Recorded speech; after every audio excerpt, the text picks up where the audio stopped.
গুনাহ করেছো, হতাশ হয়েও না। যুবকদের গুনাহ করা স্বাভাবিক।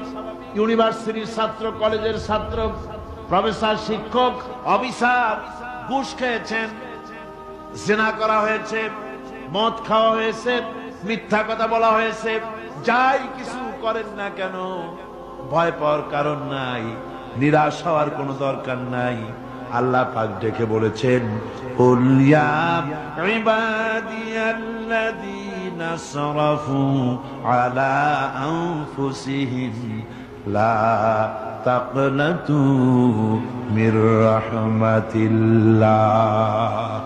আরে আমার আল্লাহর মতো এত ভালো আর কেউ আছে? এত দরদ আর কারো আছে? আমার আল্লাহ বলেন, ও নবী আপনি শুনায় দেন, হে আল্লাহর বান্দারা, তোমরা যারা নিজেদের উপরে বাড়াবাড়ি করেছো, নিজেদের উপরে জুলুম করেছো, অত্যাচার করেছো, আমি আল্লাহর রহমত থেকে নিরাশ হয়ে যেও না। মানুষ যদি অপরাধ করে, বাপের সাথে অপরাধ করেছে, মায়ের সাথে অপরাধ করেছে, মা বাবা সন্তানের চাইতে এত বড় কল্যাণকামী তো আর কেউ নাই, কিন্তু মা বাবা কোনদিন বলে না আয় আমার ছেলে তোরে মাফ করে দেই, এরকম বলে নাকি? মন চায় ছেলে যদি মাপ চাইতো, খুশি হয়ে মাফ করে দিতাম, কিন্তু কেন যে আসে না, ডাকে না যে আয় মাফ করে দেই। মা বাপ আপনাকে এত ভালোবাসে, সেই মা বাপও আপনাকে বলে না যে আয় মাফ করে দেই। আমার আল্লাহ হচ্ছেন এমন আল্লাহ,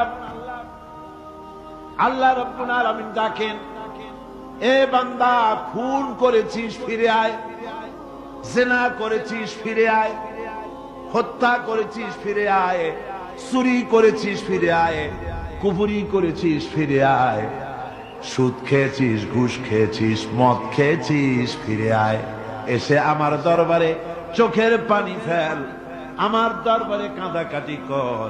ইন্নাল্লাহা ইয়াগফিরুয যুনুবা জামিআ ইন্নাহু হুয়াল গফুরুর রহিম। আমার দরবারে চোখের পানি ফেলে কান, আমি রব্বুল আলামিন জিন্দেগীর গুনাহ মাফ করে দেব।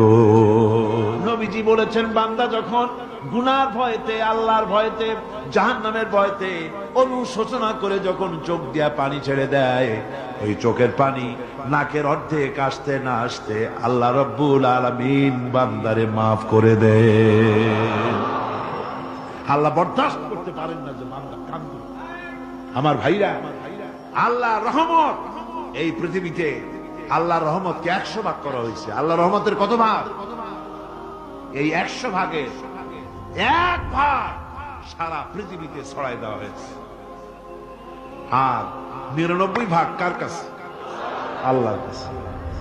1টা ভাগ দুনিয়া ছড়ানো হয়েছে আদম আলাইহিস সালাম থেকে নিয়ে এই পর্যন্ত, এখান থেকে নিয়ে কিয়ামত পর্যন্ত পৃথিবীতে যত মানুষ আসবে, যত প্রাণী আসবে, তাদের মধ্যে প্রাণী জগতেও গাভী তার বাছুরকে ভালোবাসে ঠিক কিনা, হাতি তার বাচ্চাকে ভালোবাসে ঠিক কিনা, মুরগি তার বাচ্চাকে ভালোবাসে কিনা, প্রত্যেক মাই তার সন্তানকে ভালোবাসে মানুষের মতো।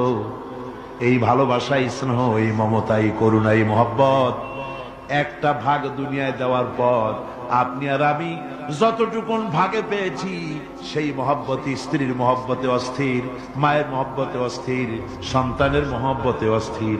এখন চিন্তা করেন, 1টা ভাগ সারা পৃথিবীতে বিতরণ করার পর যেটুক পেয়েছি, তাতে যদি এত মহব্বত হয়, তাহলে এর 99 ভাগ মহব্বত যে আল্লাহর কাছে জমা আছে, এই বান্দার জন্য তার কত মহব্বত, এই বান্দার জন্য কত করুণা তার, কত মহব্বত তার, কত দয়া তার। এজন্য আল্লাহ রাব্বুল আলামিন বলেছেন, নাব্বি ইবাদি আন্নী আনাল গফুরুর রহিম। ও আমার নবী, সুসংবাদ দিয়ে দাও, বান্দাদেরকে শোনায় দাও যে আমি আল্লাহ তাআলা ক্ষমাশীল আর দয়াবান।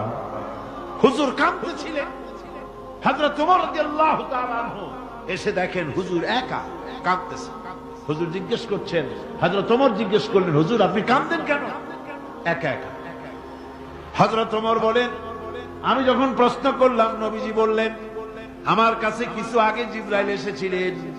জিবরাইল এসে আমাকে বললেন, আল্লাহ পাক বলেছেন, হে আমার নবী, ইসলামের ভিতরে থেকে যে সমস্ত মানুষগুলো ইসলামের ভিতরে থেকে চুল আর দাড়ি পাকায় দিছে, কিয়ামতের দিন এই লোকগুলারে আমি শাস্তি দিতে আমার শরম হবে।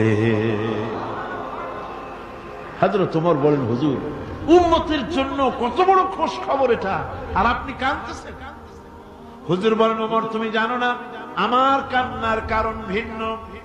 আমার কান্নার কারণ হলো যে আল্লাহ রাব্বুল আলামিন কিয়ামতের দিন দাড়ি চুল পাকা বান্দারে শাস্তি দিতে শরম করবেন।